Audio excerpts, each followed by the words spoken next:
If it says live.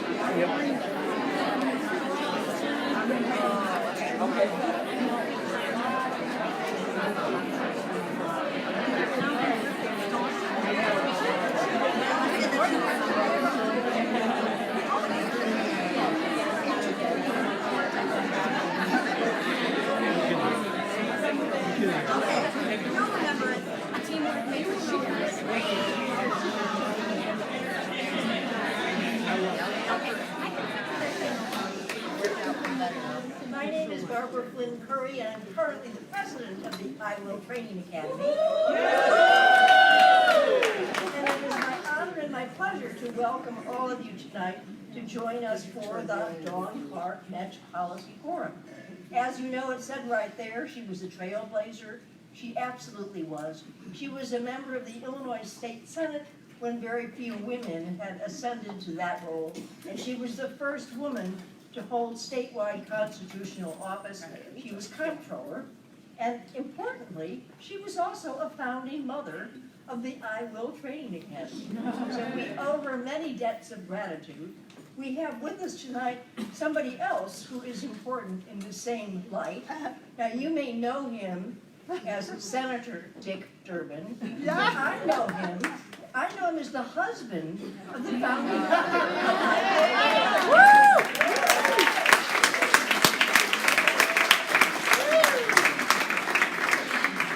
So the topic tonight is really important: voting rights and voter suppression.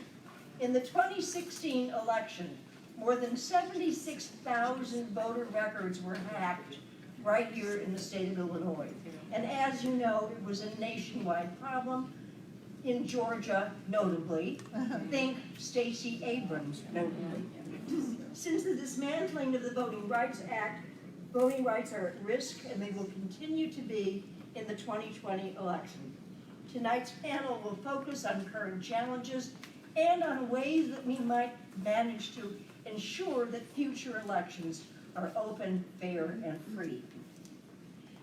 A special shout out to Laurie Dirks, who is a member of the Hinshaw and Culbertson legal team, and to the firm for so generously opening this lovely space just for us.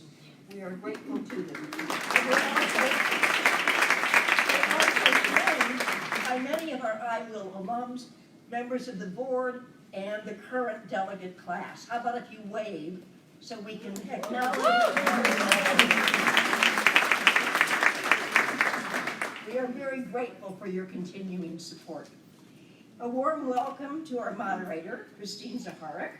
She's the first woman to hold the post as president of the Illinois Democratic County Chairs Association. She also chairs the McHenry County Democratic Party.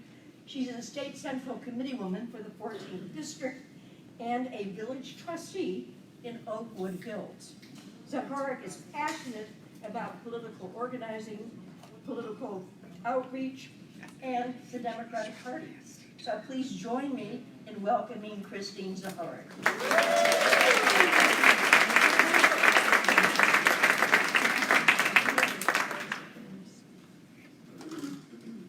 Thank you. Hello. Hello. Everybody's got a drink? Yeah. All ready to go. Ready to right? go. And one of the things I always want to make sure is that I often walk in this space and there's folks I know and there's folks I don't know.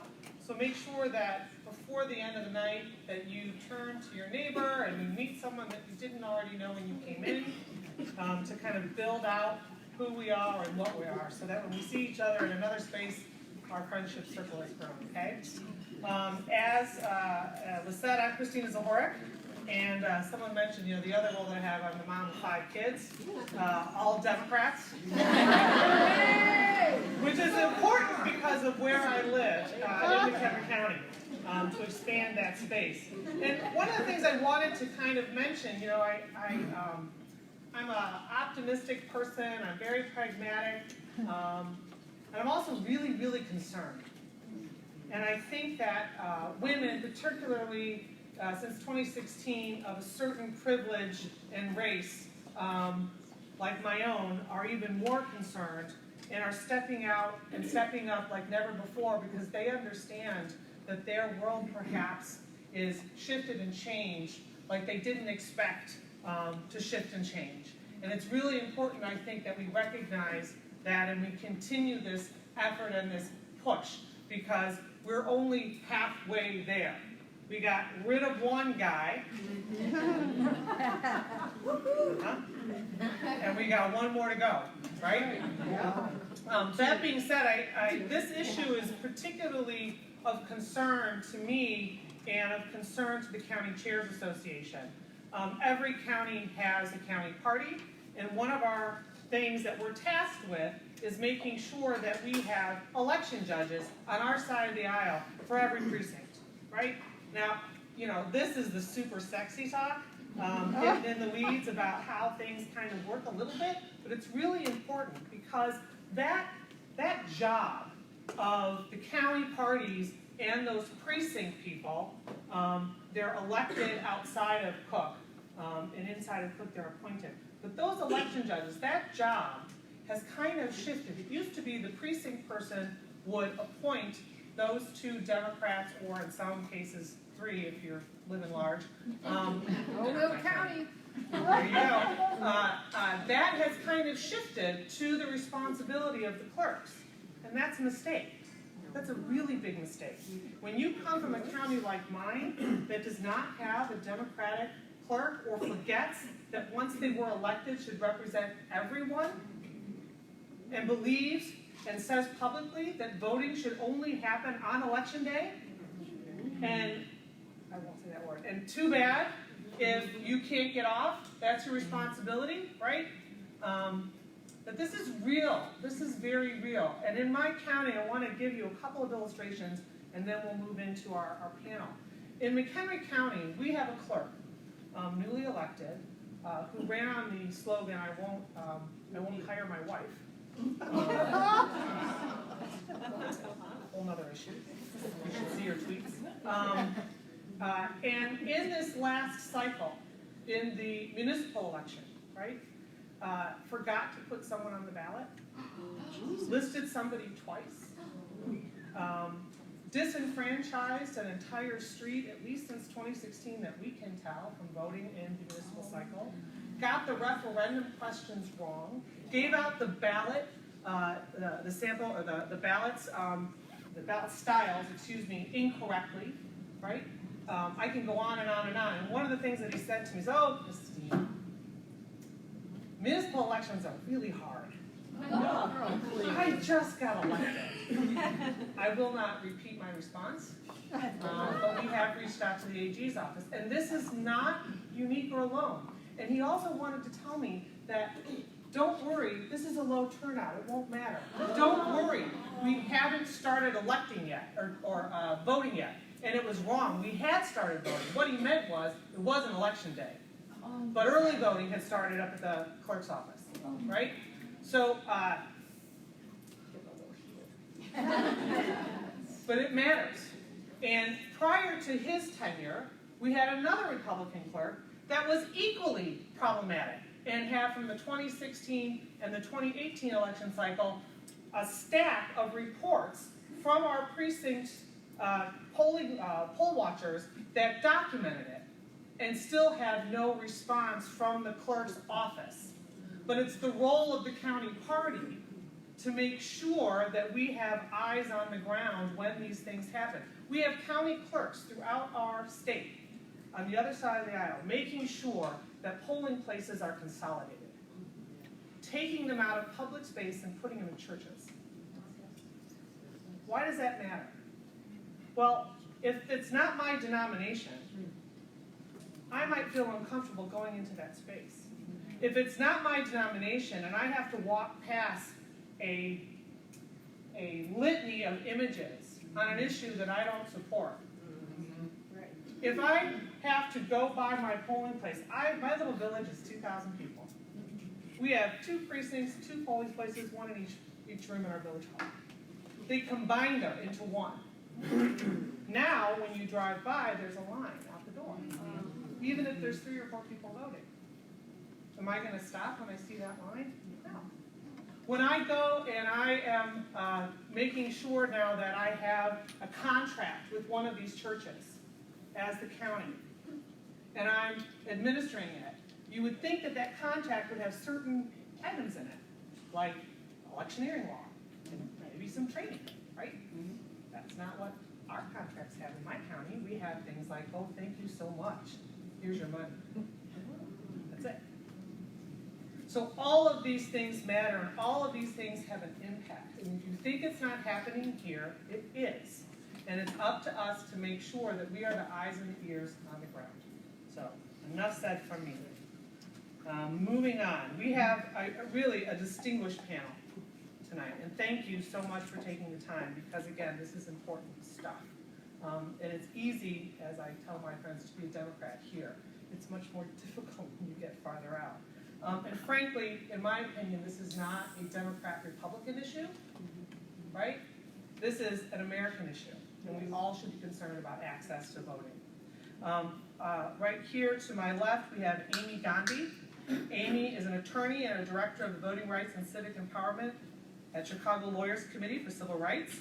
She serves on the boards of Common Cause Illinois and the American Civil Liberties Union of Illinois.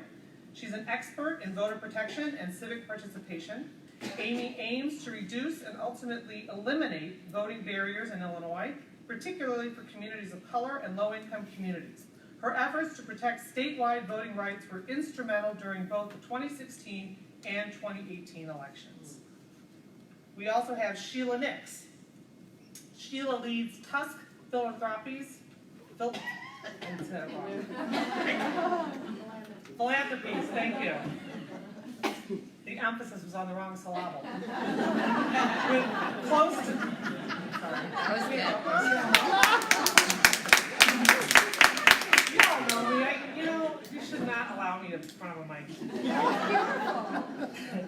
Sheila leads Tusk Philanthropies with close to 3 decades of leadership in political, domestic policy, and innovative non-for-profit operations. Sheila is currently working on a mobile voting initiative, most recently as the Chief of Staff to Dr. Jill Biden and as a Deputy Assistant to President Obama. Sheila coordinated policy and communications for signature efforts serving veterans, teachers, students, women, and girls across the globe. She previously worked on voter outreach plans for various presidential and gubernatorial campaigns, helped develop policies as Deputy Governor of Illinois and Chief of Staff to 2 U.S. senators, and coordinated resources across the country to fight poverty and disease in sub-Saharan Africa as the U.S. Executive Director of Bono's One campaign. Audra Wilson. Audra is the Executive Director of the League, did I say it wrong? No, I hate the picture. Oh. Honey, you're beautiful. Audra is the Executive Director of the League of Women Voters of Illinois, an organization that strives to increase civic participation in government. A public interest attorney and the former Director of Diversity, Education, and Outreach at Northwestern University's Pritzker School of Law, Wilson is an expert in poverty law and welfare policy. Prior to the League of Women Voters of Illinois, Audra served as Deputy Chief of Staff to the United States Congresswoman Robin Kelly of Illinois and as Deputy Press and Policy Director to Barack Obama during his U.S. senatorial campaign. Panel?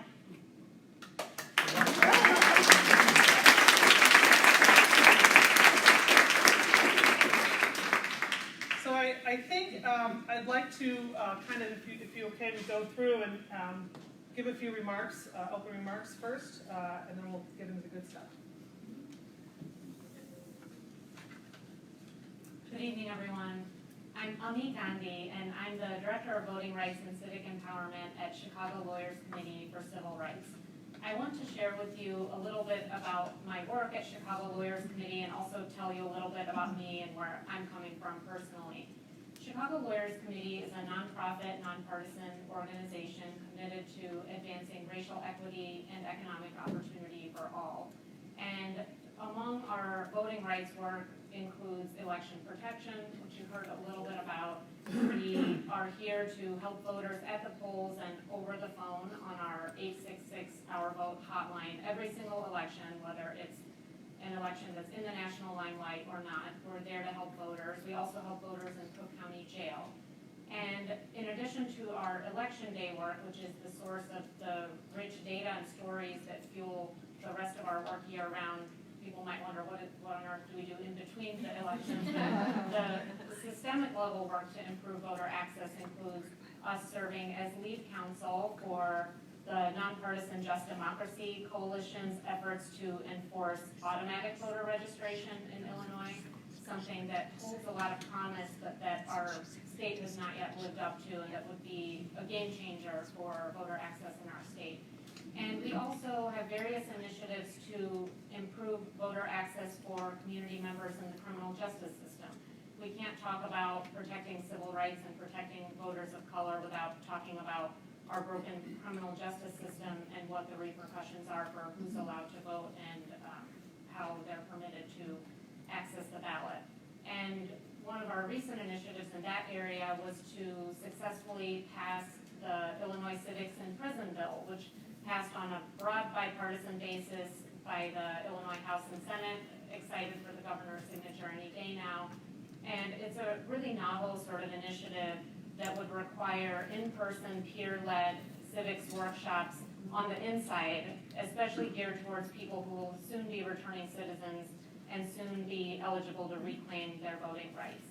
One of the really special parts of that program, and that's been a joy for me to work on, culminating in the bill passing this session, is that it was written with input from community members with criminal records. It was really their vision that we provided some legal assistance on, but they were the ones that had the idea of how to really boost civic participation and voting rights protection in their own communities. And I want to share a little bit about myself as well. So why I'm situated at Chicago Lawyers Committee for Civil Rights is because I really believe in protecting voting rights and championing voting rights, not just for the sake of voting and election day, but for our better well-being as a society on all the other days of the year too. I appreciate working side by side with colleagues who work to advance education equity, housing equity and opportunity, and the other areas that make our daily lives important as well. And I'm a first-generation American, I'm a first-generation voter. I'm someone who's experienced being told to go back to where I came from outside of a polling place. And I know that I hold a lot of privilege. I really relate to what you were saying, Christina, and I also feel like I have a lot of privilege and opportunity. Many of the issues I work on relate to circumstances that are a lot more dire for our community members, and so really grateful to be in this position. And I've really found that the smartest policy ideas, whether it's relating to voting rights or more generally, come from people most directly affected by the current barriers. So I'm excited for the conversation this evening, and thank you for having me. Thank you, Abby.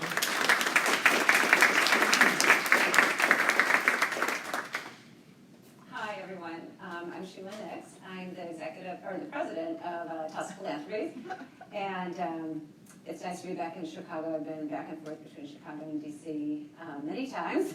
Had to work with Barbara in the governor's office, and so this project, for me, making it easier for people to vote isn't really so much about the mechanics of voting as it is about really trying to get back to having a functioning democracy. Right now, you know, as everyone knows, it's impossible to get anything done. We're not able to do climate change. We're not able to do healthcare reform. And so Bradley Tusk, who some of you might know from when he was also working in Illinois, has a, you know, as I left the White House and was trying to think of what to work on next, we really thought about how can you make a big difference and change the inputs into the system so that we can get better outputs.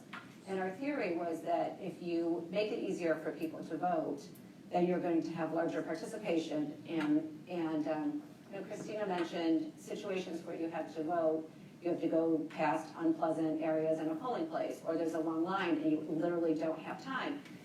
So technology has come into so much of what we do, and we were wondering, is there a way to just make it easier for people to vote and kind of move into a more transformational type of voting system? And so we talked about voting on your phone. I mean, right now you have somewhere over 90% of people have smartphones, and if we, you know, we're starting this as a pilot, it's an option, right? You don't have to do it if you don't want to. But we'd like to see it, you know, offered as an option for a lot of people who work and can't make it to the polling place, someone who's a student and has to, you know, do 2 jobs to support themselves. So we started think, oh, and so then, you know, obviously, we're starting this right around the time of all the reports about Russian hacking, and, you know, so you're like, do you really want to talk about innovation in elections during this time?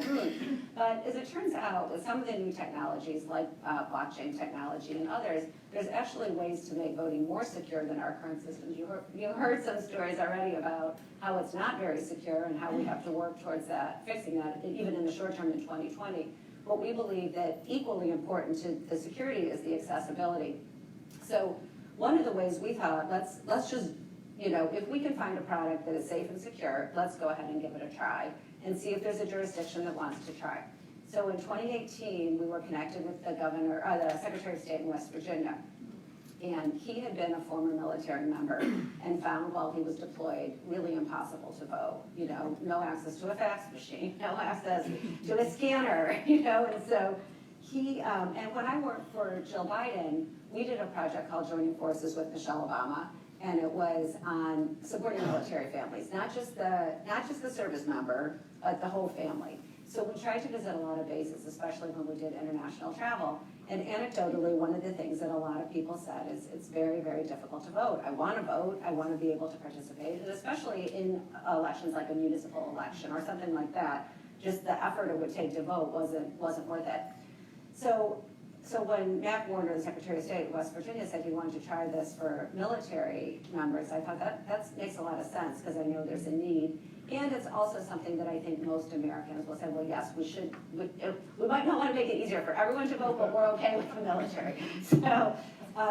So they agreed to try it. We identified a vendor out of Boston that had a product that we thought made sense, and they tried it in 2 counties and really liked it. And one of the first people to vote was a pilot who his job was jump. He wasn't a pilot. He was a parachuter, and so he said, "Oh, I was able to vote between jumps." And it's like, okay, that's a good story for us.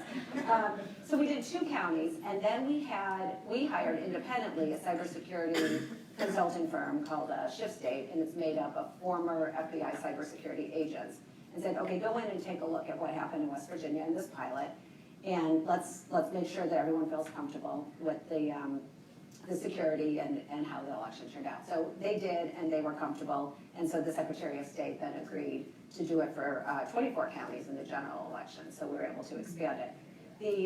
We just finished up, this year, the city of Denver did a pilot for their municipal elections because they had very low turnout on military and overseas voters in municipal elections. They allowed it, doubled their turnout. So we're starting to get data that shows it seems like it makes sense if you make it easier to vote, more people will, but you would be surprised that people don't agree with simple concepts, and so you have to prove it. So Denver just finished up, and that one was really good too, because they have a really good reputation of running elections and, you know, really focusing on turnout and security and safety. So having the election director there feel comfortable with this, was a big step forward. We just announced last week, Utah County is going to do it for their municipal elections, the primaries in August and the generals in November. But what's exciting there is we think for the general election, they're going to allow members of the disability community to use it. One of the things that's happened when we started this is we heard from the National Federation for the Blind and others that would really like their members to be able to use their phones to vote. A lot of accessibility features are built into the phones, and it would really help them improve turnout. And we're hoping to get a conservation district outside of Seattle. Last year they had 1.1 million voters eligible in this election, and they had turnout of 3,000. Just no process around it, no information around it. So we're really working to increase security, increase accessibility, but test it in a way that makes sense. Let people try it, feel comfortable with it.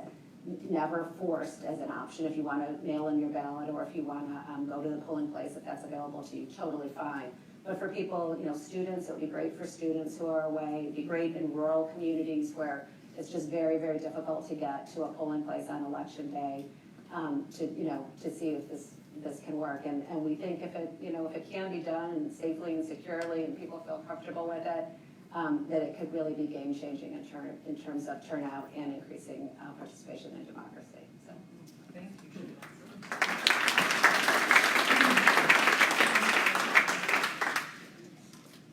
So, good evening, everyone. My name is Audra Wilson. I am the kind of sort of new executive director of the League of Women Voters of Illinois. I'm about to finish my 10th month. I feel like I've been in the trenches for a little longer than that, but it's been a great and exciting adventure.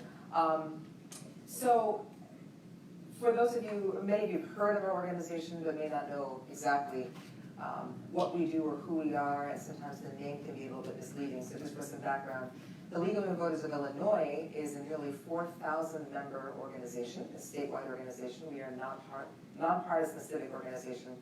The League itself, which is a national organization, was founded in Chicago on February 14th of 1919. So sometimes I drive our U.S. counterparts crazy when I call it the flagship. But it's the flagship to me, because it started actually at the Congress Hotel. So we claim it. And we are excited because we are about to turn 100 years old. We were born out of women's suffrage, and so the name really is a homage to the fight for women's suffrage and the ability of the organization to give now 20 million new women at that time sort of guidance and direction and assistance as they now have to cast their right to vote. I appreciate what Ami and Sheila talked about, especially with their advocacy, because they really talk about the more technical aspects of removing impediments to vote. Where the League steps in is obviously we are very much concerned about the preservation of this very hallowed right, and we believe it's the mission, our mission, to protect all citizens to have the right to vote, irrespective of the political ideology or affiliation, and to do so unencumbered. But what we focus on more, quite frankly, is engaging citizens and educating them, because what we find, as you just alluded to, is that notwithstanding you removing all these impediments to vote, we have so many people who still do not understand that people have fought and died, for this right. And they are still not casting their ballots and do not understand how extraordinarily important it is for them to cast their ballots. I was running late today because a good friend of mine, actually a childhood friend of mine who now lives in Australia, came into town, and so I dropped her, my mom, my daughter off, and kicked them out of the moving car. I'm like, I gotta go. I got somewhere to be. I'll pick you up later. But it's interesting because I was talking to, I have a soon-to-be 11-year-old and her 14-year-old and 11-year-old son about what it means to vote. And so they're asking me questions like, what do you mean in Australia we have to? Yeah. We get fined if we don't.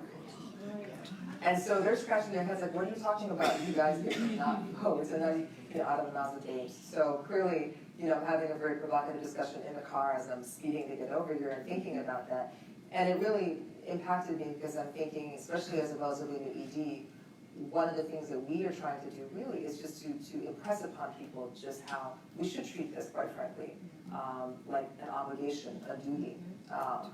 As opposed to just this privilege that the nameless face of people who have sacrificed their lives and livelihoods for us to be able to cast our ballots. And so that's what we're really trying to do. And so voter education is an extraordinarily important component of what we do, as well as voter registration and voter education. So many of you are familiar with us because we do a lot of candidates forums. We do them at all levels of government, which makes us so unique because we have the most impactful forums at the municipal level, which I think, quite frankly, probably are more impactful, quite frankly, than the gubernatorial ones and the mayoral ones that we do. We put out an Illinois voter guide because we want people to be able to actually know who are the people for whom we're trying to cast our ballots. We are out in the communities trying to engage as many people as possible, from the earliest of voters, the people who are about to become able to vote, to those who have not cast their ballots, to those who are regular voters. So we really make sure that we are out there and about and talking about why this is so important. The other half of what we do, quite frankly, is issues. Because we recognize that it's great to talk about the right to vote, but we have to understand what are the issues out there and why is it so important for me to cast that ballot. And so that is the second half of what we do. And I want to impress people, impress upon people that that's 50% of what we do, because we're so known for just, that pushing people out to vote, but we also want to make sure that they are educated and they can be informed voters. I'll save some of the rest of my comments as we start to talk, but Ami just sort of inspired me about inspirations to do this job. I spent 5.5 years as the Deputy Chief of Staff for Congresswoman Robin Kelly in the 2nd Congressional District. And I tell anyone who knows anything about the district that it literally is a cross-section of America. It is roughly a third of city, suburb, and rural areas. So it is, the population is as disparate as you can imagine. And the issues are as disparate as you can imagine. But one of the biggest challenges that I had as a district chief was to let people understand, like, people didn't even understand what their office did and what we were trying to do, didn't realize they had access to this, and many of them were, quite frankly, not casting their ballots either. We would look at those exceedingly low turnouts, and I'm thinking, of all the issues that are impacting this district, you need to be out there, and you need to be voting. So part of my job, or as part of my role as deputy chief, was to be out and about and engaging people. And that's something that I try to bring back to the league too, because we have this terrible tendency of waiting till election cycle to engage people. And then in between cycles, it's just, just tumbleweed dumped out there. And that's one thing that the league, we are constantly trying to engage people, but my job is to help raise that profile and let people know that it is not just about waiting till election cycle. People are inundated with information and vote here and do this, and it can be very, very overwhelming, but rather that it's sustained engagement so we make active and engaged citizens. Thank you.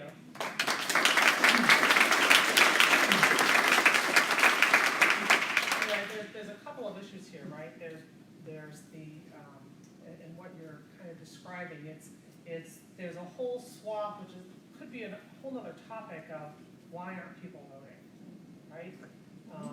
And I think, though, what we're kind of focusing on, I'd like to, in this panel, is to talk about a little bit about the population that actually is voting, if we can make that distinction. I think I read somewhere that one of the biggest predictors on whether or not young people were going to go vote is if they saw their parents voting, right? Which seems to be a very small thing, but yet very powerful and very important thing to mention. I think the other thing, in the national news, we just saw that Mitch McConnell is not going to move forward on any of the kind of protection legislation that was recommended coming through the House. And in Illinois, we also have heard and read about how our system was attacked in the last cycle. And I would assume that a lot of folks are interested in kind of knowing how serious or concerned should we be as voters in Illinois about our system. If that's something that you all can perhaps address. And how serious is that kind of scare of voter fraud in Illinois, and how serious is suppression in Illinois from your perspectives? And Ami, if you wanted to go ahead and start, that'd be great. The bipartisan Illinois State Board of Elections published data a year or two ago about voter fraud. It's easy for someone like me as an advocate to say that the claims of voter fraud are vastly exaggerated and it's a lie, don't believe it, and that's only useful to a certain point. Maybe we're all on the same page here, but especially being a nonpartisan organization, wanting to be inclusive of any voter who needs help and faces a barrier. I have at times faced struggles with trying to explain the depth of the lies and misinformation about voter fraud that are out there, especially in the aftermath of the sham voter fraud commission that this administration created, and then it crashed and burned and it no longer exists, but a lot of the negative fallout and myths and misinformation still exists. But the bipartisan Illinois State Board of Elections actually published data about voter fraud, and it's buried in one of their long reports on their little bit difficult to navigate website, but it's very useful. And they studied the claims of voter fraud that were brought in Illinois and put forth data about the investigations relating to it and the outcomes, and they found that voter fraud occurred to 1,000th of 1%, of all votes cast in Illinois over the course of a given year. And they continue to put out that fact-based information that I think is important for all of us on any side of this to take a look at and learn from.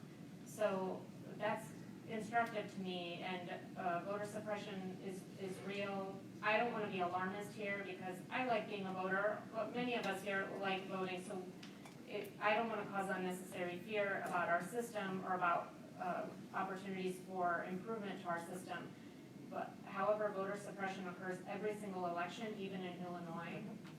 And just like racism and structural racism occur in different forms in the different parts of our country, the same is true for voter suppression. So I won't bore you or scare you with the hundreds or thousands of stories of election day gone wrong for voters in different parts of the state. But I'll just share with you a few examples to illustrate the kinds of experiences that people face that has a disproportionate impact on voters of color and voters in low-income communities. So in 2018, in Englewood and Gage Park neighborhoods of Chicago, some voters were given wrong ballots or incomplete ballots and were actually at the stage of then their vote not being counted properly. Thankfully, we were able to help them out and advocate for them. Going outside of the city a bit, in Chicago's suburbs, a newly naturalized citizen experienced pushback while trying to vote for the first time, even though we have election day registration that's required as a law in every county of Illinois. And that this person had all of the proper paperwork with her that she should have been able to register to vote.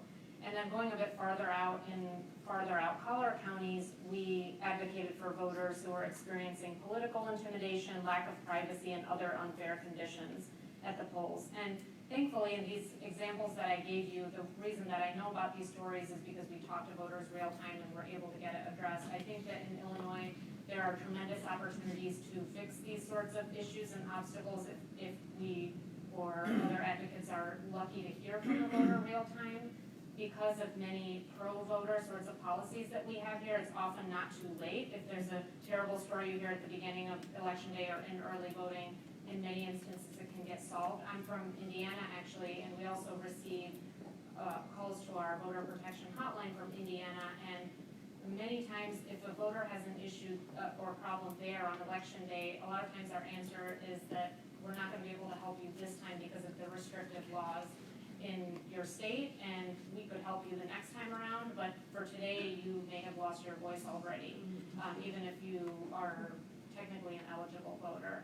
So, I want to keep in context and not exaggerate the kind of threats that we see here in Illinois, but it's far too easy to disenfranchise people in practice, even when the laws on the books seem good in Illinois. And I gave you some examples from the 2018 election, but it may or may not be a surprise to all of you that voter intimidation was actually much worse in the 2019 municipal elections, which is why we need to be vigilant about making sure voters' rights are protected and that they're free of unfair pressure from campaigns or candidates, even during and maybe especially during municipal elections. So a couple of things on that. I think what AMI's doing right now in terms of like trying to get more voters enfranchised, being able to have their right to vote respected is what we have to do, right? But what I'm hoping that we do in the long term with a mobile voting type of plan is you wouldn't have to go to the polls, and so you wouldn't have to be intimidated, and all your documentation could be matched with voter registration records ahead of time. So that's the long-term goal, right? But that doesn't solve the problems right now. So I think we have to do both. One of the things that is interesting about, as I've gotten into the voting systems, we do have some benefit in terms of the big picture of foreign actors trying to hack into systems is that, we have so many different election officials, municipalities, states that oversee elections. So it's hard for a foreign country to come in and try to just go in one place. So it helps a little bit with, it's not always a great system for other reasons, but it does help make it less easy for some of these others, like a Russia or an Iran to kind of come in. But one of the things that, because I hadn't really spent up until the last 2 years that much time on day-to-day election technology and processes, I've been going to the National Association of Secretaries of States conferences and the National Association of Election Directors, and I can tell you they usually are held in really unpleasant places and bad times of year over the weekend. But having said that, I did, you really see the other thing that makes a big difference in a state. Illinois, I think, is not, the Secretary of State doesn't oversee the elections in the same way that most states do. But across the country, most times it is the Secretary of State. So those elections And those down ballot elections for an election director or a secretary of state are also really, really important across the country, because if you have somebody who comes in that's committed to the process and wants to do a good job, you know, it's gonna make a big difference. We, at the last one, I don't think it was the Secretary of State of Kansas, but there was somebody else who had just been elected as Secretary of State that seemed to not care too much about voter suppression. And yeah, Georgia, that's exactly right. And, you know, one of the other secretaries was talking about some things that needed to be done to improve the process, and he went right into the voter fraud argument. You know, there's so much voter fraud, and that's the kind of thing that people hear, and it gives people an excuse to be like, oh, well, I don't have to worry, you know, it's fraudulent, and if I don't like the outcome, and it also undermines confidence in the election. So it's a balance, though, on how to warn people about what might be happening to them around suppression or hacking or anything else, but to continue to have confidence in the overall system, or you'll depress turnout even more. So I think we have a lot of challenges on all these fronts. So, just two things. One, with respect to, we're kind of talking about security. So, Congresswoman Kelly is served on oversight and government reform, and was head of the IT subcommittee, the cybersecurity. So one of the things as I was staffing her and working with her DC staff, and I had to get up to speed in these things too, I think I was sort of shocked and dismayed, and you obviously would know intimately, working in the federal space, of how breaches are so extraordinarily common. Now, many of you have seen this obviously when you hear about the Equifax and all these other sorts of breaches, but when it comes to hacking our systems, it is shockingly easy to do so. And there's so much that the average American does not realize is happening. And even just working for the federal government, I have to say that I was pretty shocked to even realize just how compromised our systems are. So, to Ami's point, not to alarm everyone, but quite frankly to alarm everyone that yes, this is actually, you know, this is something that people should absolutely be concerned about and be very aware of, and also be out there asking their members, particularly their members of Congress and their senators, about what is happening to protect our systems, because they are in fact being compromised every single day. So I just throw that out there to everyone to really be sure, because my big thing is about asking questions and informing people with information so they can go back to their representatives and say, what are you doing about the following? When talking about voter suppression, you have to forgive me because I'm a professor and you have questions, so I get a little professorial sometimes. And that's how I know Don well, or knew Don well. But you have to understand that after the passage of the Voting Rights Act of 1965, make no mistake that even though it had enabled and enfranchised now African Americans to vote, from the minute it was passed, there were schemes underway and afoot to dismantle that right to vote. And you can testify to this as well. And so what really concerns me is that, you know, especially with Shelby County versus Holder, and ridding ourselves of this pre-clearance requirement, it's as soon as Shelby County versus Holder decision came down, it's just like instantly. It's like these states that had been under very close scrutiny because of the discriminatory practices were just right at it and jumped back in there. And for average voters, I mean, you're seeing things that seem very innocuous, you know, very, it's like, well, you know, look at the increase in voter registration among African Americans. So how can you say that these states that have historically been discriminating, you know, are still doing so, because we can see these increased rates? And here we are as advocates, you know, trying to sound this alarm saying, do not be fooled, because whereas you see an uptick in registration here, there are all these other schemes that are underway, consolidating precincts and putting more onerous requirements with identification, particularly for older voters for whom they never needed to prove themselves, but now 80 years old, I have to go get an ID, a certain kind of ID to be able to vote. So these are things that are happening countrywide. And I think it's also important to know that though we happen to be in a more enlightened state, which I'm proud to be in, make no mistake that yes, especially at the municipal level, you see a lot of these instances where people say, oh, it's not a big deal. You know, having incorrect names cast, or polling places opening too late, or people not knowing what they're doing and not getting the proper education, that it's very innocuous. It is not. It is quite insidious, and it's something that we need to be concerned concerned about. So I don't want people sort of resting on their laurels thinking like, at least we're not Georgia. You know, or when you see like more overt examples of voter suppression, that it's not prevalent in Illinois. It is. It just may look different. But voter suppression is voter suppression. And it's our job to sort of illuminate what it looks like at different levels and the different types of suppression schemes that are out there. So what I'm kind of hearing you saying is that one, what we can do, because I always, want to know what the average person can do, is to talk to your representatives, your members of Congress. You mentioned also combating, in particular, the untruths that are out there. Do you have any, and again, the lies that are perpetuated about voter fraud in particular, you mentioned. Is there, can you repeat again where to find information to combat those untruths so that when we're in our social media circles or at the bus stop that we can respond? Did you have if you wanted to share that maybe with I will, and we can put that information out maybe, yes? Share it with me, yeah. That would be great, so that we can be armed with facts, right? Because those are important. At least we think they're important. The other thing I wanted to talk a little bit about, you had mentioned, about incarcerated and felon voting in particular, and that has a disparate impact on race in particular in our country.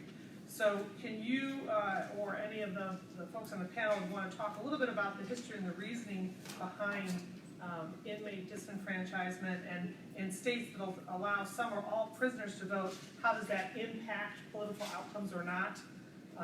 And maybe talk a little bit about SB 2090, if you wanted to jump in. Sure. Well, some of the same barriers that we all face when it comes to our cumbersome voter registration process are some of the motivations behind why those processes are so complex, are related to why people are deprived of the right to vote while incarcerated. And the answer is that there's not a good policy reason for it. There's not a good explanation for it. These systems were set up the way they are to disenfranchise people, to reduce the electorate, if we're going back, because Audra's right, I think the history is important, and going back in even farther back history to when there was a political threat or political change because of recently freed slaves and immigrant citizens being potentially eligible to vote. That's when it's since then that we've seen a backlash coming in many different forms. One of those forms is at bottom our voter registration system. It was set up the way that it was to disenfranchise people, and it's something we take for granted now. Absolutely, we need a safe, secure, and accurate way to list who is eligible to vote. So I won't argue with that. But the way that it takes so much proactive effort to register to vote, even when we're eligible, now seems outdated and antiquated and like something we need to overcome, which is the reason for trying to overhaul that through measures like automatic voter registration and other innovations that Illinois is kind of partway into living into the process of undoing the past harms.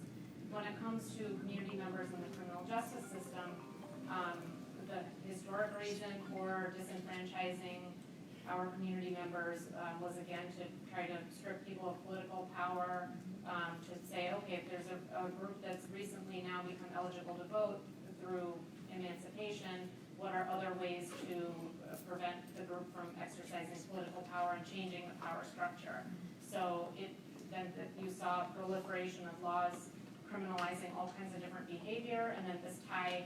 Why would voting be tied to that? I don't have a good explanation for that because it doesn't really make sense. But historically, and we were in a minority of countries who decided to do this, we thought that serving time for a criminal sentence should equate to not being able to vote anymore. And even though those two concepts really, there's not a logical tie there. And now, in terms of modern day, again, Illinois has a lot of good laws on our books. For decades in Illinois, people should have had the right to vote in pretrial detention if we're in places like Cook County Jail, and people haven't been convicted of a crime or awaiting a trial, but don't have access to a polling place in most instances simply because of inability to pay bail. And that's something where, again, on the books, our laws look good, but in practice, how is someone to get to a polling place? There are some procedures available to still try to exercise the right to vote, but the truth is that those procedures are so complicated that only a small fraction of eligible voters in jail are actually able to exercise their vote. That doesn't stop us, our organization, from being there every election cycle, and we do what we can.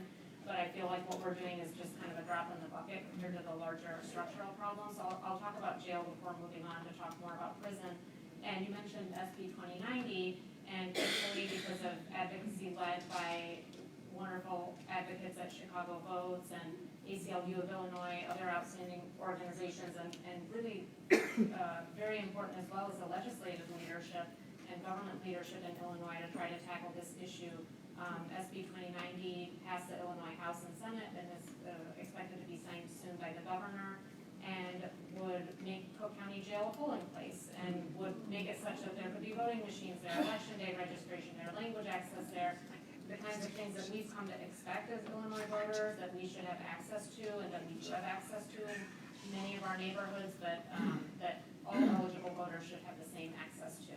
And that will definitely be a game changer in terms of the environment for people who, again, are in pretrial detention, have not been convicted of anything. And Illinois, like most states, does take away the right to vote when someone has been convicted, following a trial, following conviction, and is serving a sentence. And so Illinois is like the vast majority of the rest of the country in that way. It's, again, it doesn't make sense. It's not logical that someone should give up their right to participate in civic life while they're incarcerated, but that's the state of our laws in Illinois. Maine and Vermont are some exceptions where it's not like they've seen that they have some kind of radical political change because of allowing people serving the sentence to vote. They haven't had some kind of pro-crime agenda or anything like that. So it's really a good model, even though demographically and otherwise Illinois is very different than Maine and Vermont. So I'm not suggesting it's anything super simple to implement, but it's a good model that we can learn from in terms of what are the consequences for being more inclusive of allowing more citizens to vote. Because people are still citizens in prison. There's no other meaning of the word that changes once someone's in prison like it does for voting rights. And then Illinois is one of many states, and I know that we all take a lot of pride in the fact that we're not like some other states that say for life you should be punished or disenfranchised if you have a past criminal record. So again, we sometimes pat ourselves on the back with the way we look on paper. You see these maps of the different states and the different laws, and we feel like we are progressive or like we've accomplished some important social change. And in some ways we have, but it's only a small start, because even though in Illinois, if we have a past criminal record, we're eligible to get our voting rights restored and to reclaim our voting rights. Most people don't know that. Most people are told misinformation, either by government officials or by friends or family members, or simply don't know that I have the right to reclaim my voting rights, have to go through procedural hoops again to get that right restored, although it's not as cumbersome as the barriers that we see in some other states like Florida and Alabama and other parts of the country. So we hope that our Civics in Prison initiative, that again would require in-person peer-led civics education, would be a way to try to revamp those conversations so that really people directly affected can talk through not just how do you fill out a voter registration form, but what is the value of civic life, of making a positive contribution. And some of the most vibrant discussions about that are happening inside Illinois prisons. So we really want to nurture that as much as we can. Thank you. Did Sheila or Audra want to address any of that? Just to give a shout out to my lead folks. When I talked about the second half of what we do,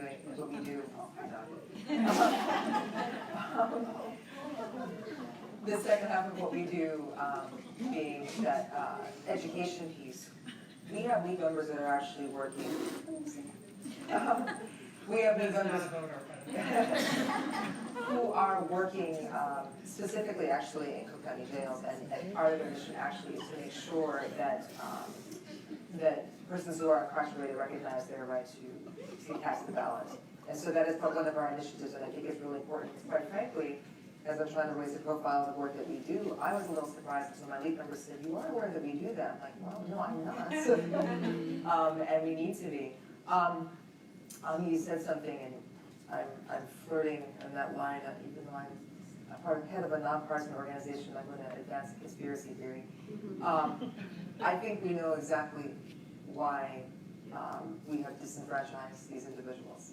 If you're looking at the demographics of those who are sitting in prison right now, the belief, and I'm going to flirt on that line, is that those who would be enfranchised by restoring that right to vote, there's a belief that they would be inclined to vote for a certain political party and to empower that political party. And so for those of the opposite political party, it would be in their best interest, quite frankly, to keep them disenfranchised. And that's my personal belief. I think there's some empirical data to support that. But I think when you're looking at these efforts to keep people uneducated, particularly those returning citizens, to realize that, especially in states like Illinois, that you can in fact cast your ballot and they have no idea that they can do so, it is not a coincidence that they tend to be black and brown. Thank you. So the idea is that, there's certain, one side of the aisle is interested in expanding access to voting, right? Kind of traditionally, and the pushback that my side of the aisle has often gotten was two arguments: voter fraud, which we kind of touched on as non-existent. Make sure that you take nothing away from it, right? Other than a cute little dog running around. Non-existent, right? And then the second pushback that we get is that it costs too much. There's a cost factor, whether it's new voting machines, whether it's increasing polling places or precincts. It's too much money. We don't have the investment. Have you heard this type of argument in your field? Is that something that's a barrier? I know that Sheila in particular, in moving forward, we know that the millennial and the younger generation, like my kids, are more interested in mobile phone voting. In Illinois, we had a really big push in vote by mail that was, to large part, very successful.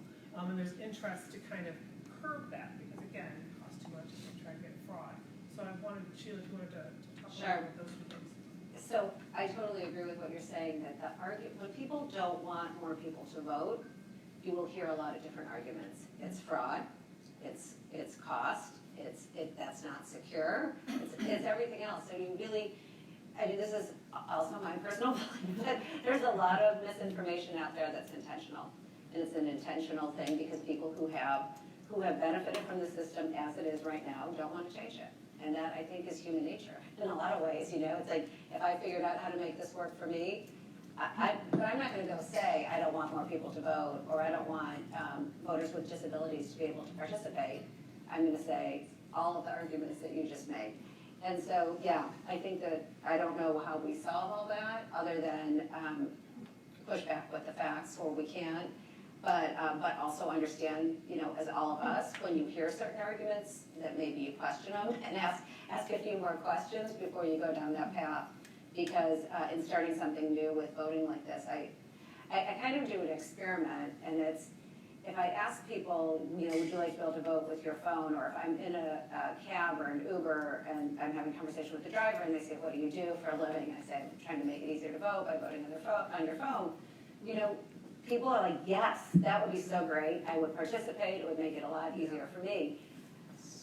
When I talk to experts and political parties and others, I get a lot of pushback. And it's like, you can't do that. It's not safe. It's not secure.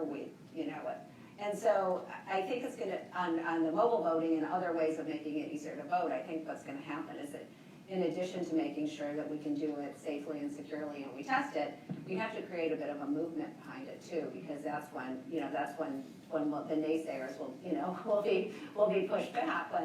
When you have people who are 12 years old today, they're going to be voting in 8 years, the expectation that they can't do it on their phone is going to cause a lot of problems. So we're actually starting to do some outreach on college campuses and a potential partnership with Rock the Vote and other types of groups like that to try to and we may do some kind of mock elections using your phone in the high schools next year, heading into the presidential campaigns, Because I think with a lot of things, if you show actual people that it works and it's easy and it's safe and it's effective, we can build support for it to push back against all the misinformation that gets thrown out when you try to change the process a little bit to make it easier for people to participate. Thank you, Sheila. So, time is telling me is to open the floor for any questions that you might have before we move forward. And if you could, when I call on you, if you just stand up, please, and say who you are, I think that's helpful too. So just we'll Hi. get one here. I'm Julie Hamas, former legislator, some of my colleagues here. So we've talked about, various aspects of this hacking and access being a big issue, policies, laws. I want to ask about another aspect of what's very much in the news today, which is the foreign influence on our next election. And the question about misinformation through the use of social media. So not the question about does it happen? Yes. And is it predicted that it's going to happen? Yes. My question to younger people in the audience, for those of us who don't trust any of that and would never be influenced by stuff like that, can it be stopped? In this world of social media, World Wide Web, internet, talk about easy access to just spurts, whatever, is there anything that can be done about that? So everyone heard the question? Yes.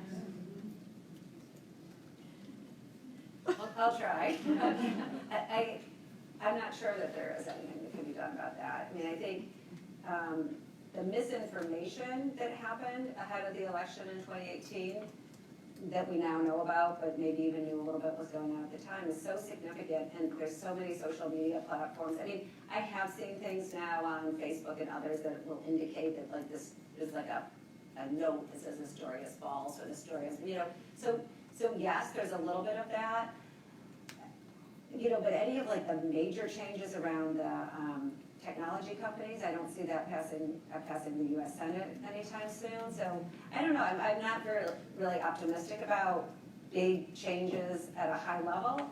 I guess we could all try to think about how to be better informed ourselves and try not to click on that link that doesn't seem exactly right.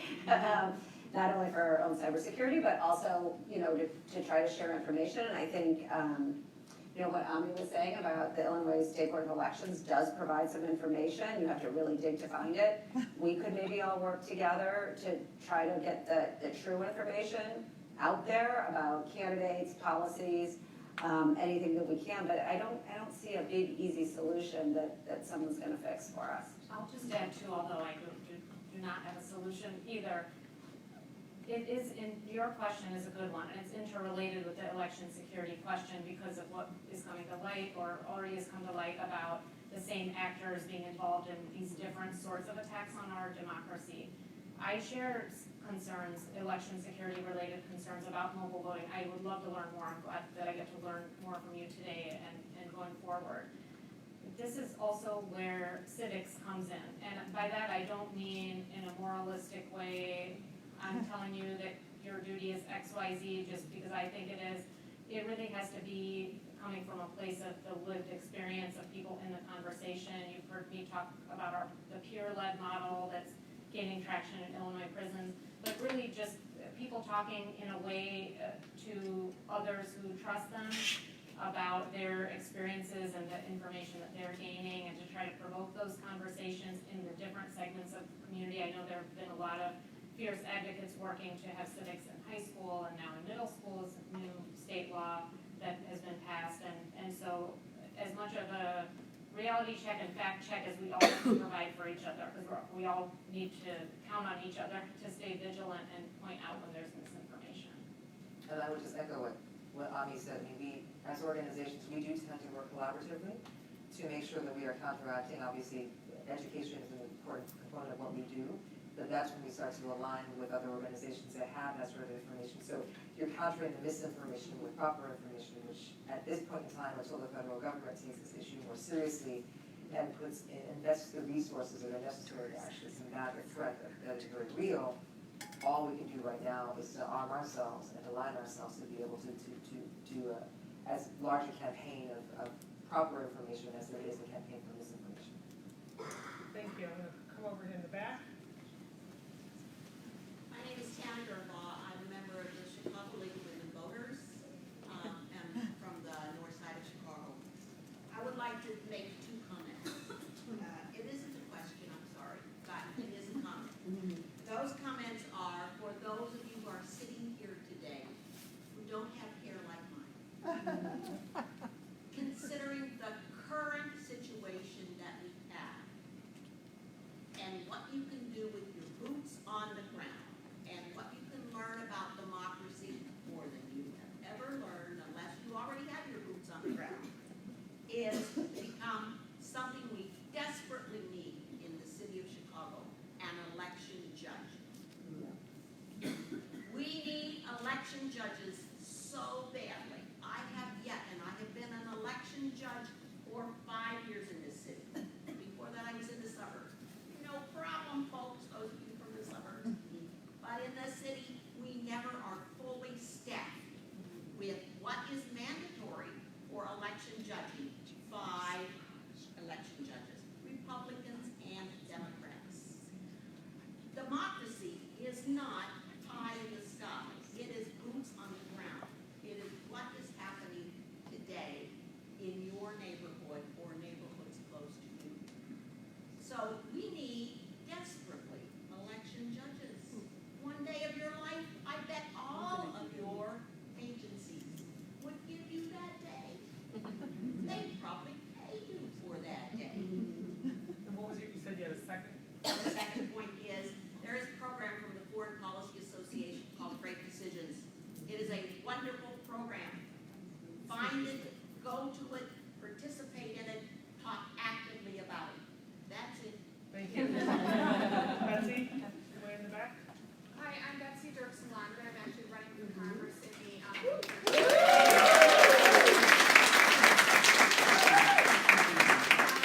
I am a 2017 graduate of Iowa.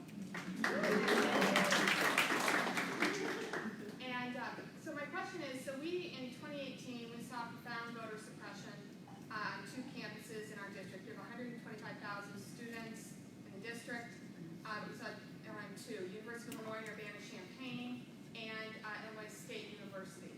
Now, we flipped the county clerk position in Champaign County, which is great. We did not flip McLean County. And my question to you is, we've got 26,000 students at Illinois State University. And what can we do now to, to till the soil so that we don't have that type of voter suppression in 2020 on that campus?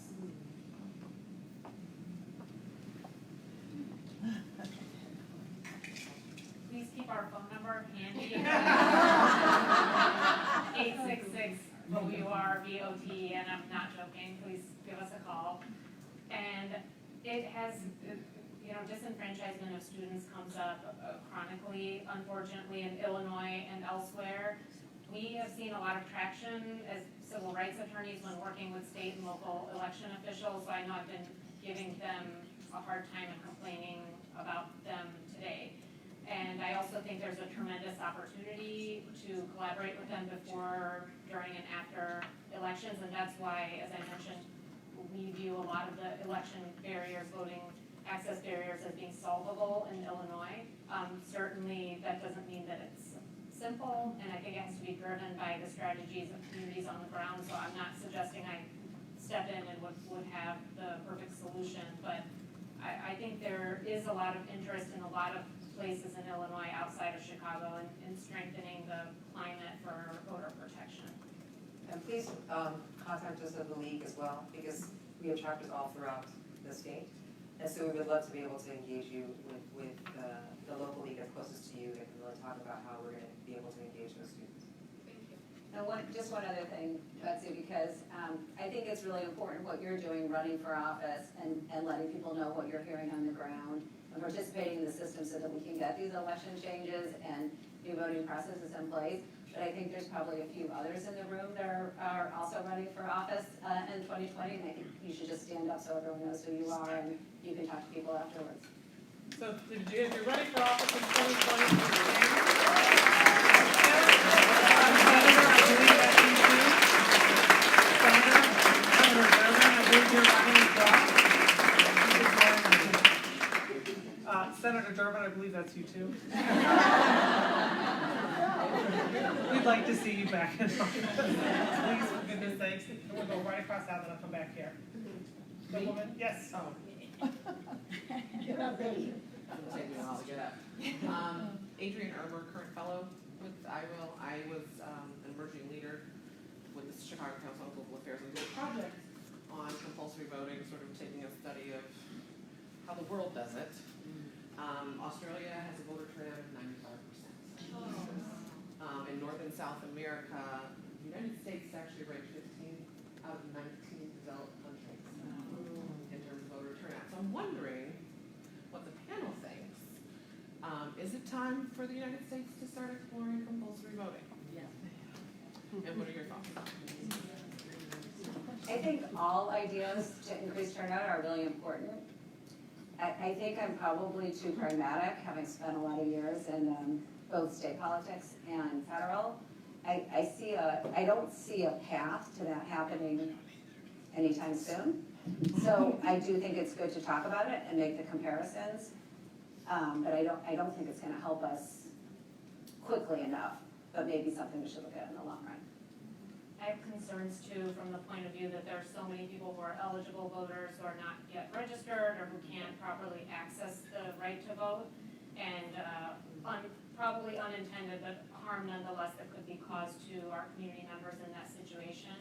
In Illinois, the racial gap is worse than the rest of the country in terms of people who are eligible to vote but not yet registered. So the voter registration rates, and then comparing that by race, it's a lot worse in Illinois for people of color than it is for white citizens.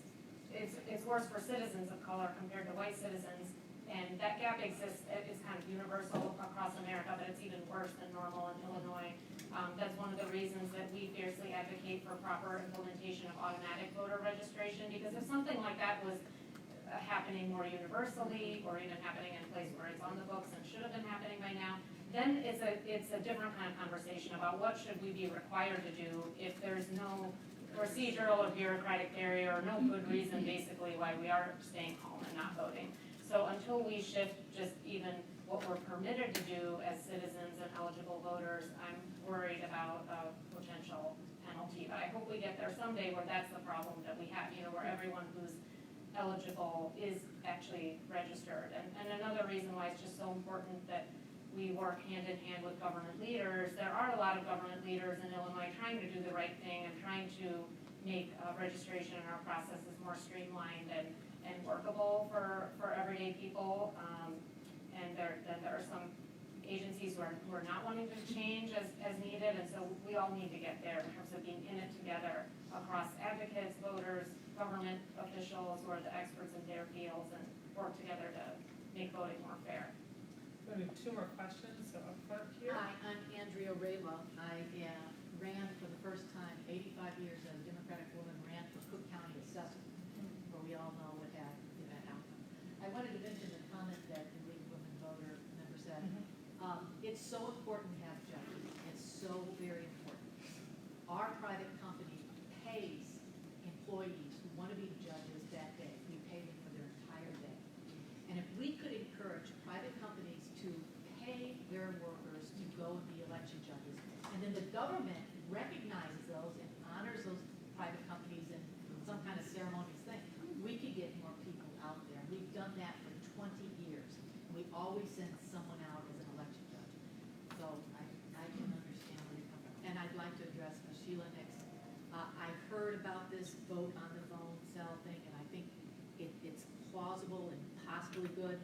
My concern is that when I was the candidate, we couldn't vote on, obviously, by phone, but I would get a text message, and the text message would come to me saying who to vote for.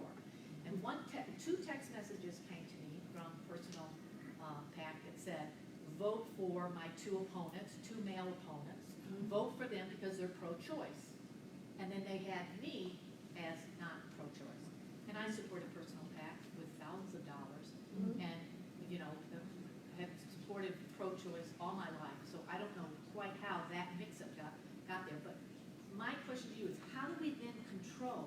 advertisements to, put, bad information out there about candidates that clearly are pro-choice or not, and protect them, because that's what happened to me in that particular campaign. Yeah, that sounds like a really problematic issue. Did you and know about those? I did not know about that. But one of the things that we've done, there's a company here in Chicago called Ballot Ready, and They sent it, yeah. they sent something. They said that I was off the erroneous. ballot. Yeah, they said Andrew Rayla is off the ballot, and they sent that, and then I had to email them and then say, oh, okay, we apologize, but they never sent an ad back saying To that. correct was it, done. yeah, no, So that sounds like very something. fearful. Yeah, I mean, what we really focus on is the actual vote, not so much, what's coming in before and after, but I can see that would be a real issue, because in the pilot I was talking about, where we want to work with the conservation district, what they would like to do is be able to, when you get your ballot on your phone, be able to click a button and say, this is their voting record, this is their campaign finance record, so that people can get more information and not only have an easier vote, but a more informed vote. And that's what we're trying to do going forward. Thank you. Okay, last question, we're going way in the back. Yes? Hi, my name is Miami Grigsby. I'm a former assistant police attorney. I currently work as chief of policy for Anna Valencia. My question is that one of the things I keep getting is that one of the reasons that this has become an issue that's aligned with Democratic parties, because right now we're not, sorry, I shouldn't listen. Right now that's not the party that's in the majority. And so one of my question then is, what's being done to make sure that if and when, hopefully that changes, that this continues to be an issue that people push, expansion of voting rights and ensuring that people have the right to vote? So, for those of you who didn't hear, so her question in a nutshell was, what are we doing to expand voting rights across the country, not only just in the states, make sure everybody has access to vote? Was that the question? No, I apologize. Do you want to? No, so the question is, how do you continue this conversation, continue advocating, and to make sure that people have the access protected, even after there's some sort of regime change? So how do you continue the conversation should there be any change, particularly on the other side of the aisle, and they don't want to expand voting rights? That's why I appreciate the question, and that's why accountability is important, and that's why supporting nonpartisan organizations is important.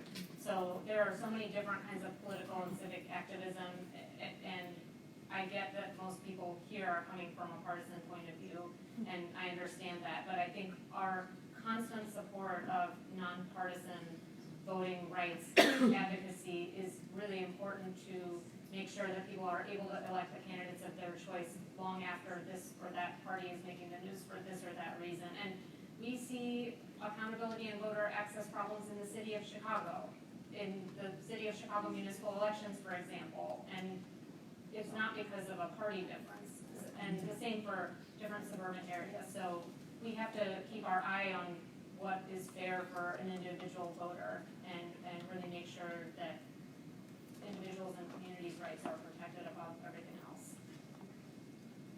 And thank you. So on that note, coming full circle, making sure that it's a two-way street, that you're educated yourself, that you're grounded and participating in your community, and that you're calling out information when it is not true and accurate, and you're voting, right? You're being a voter and you're bringing one. So thank you very much.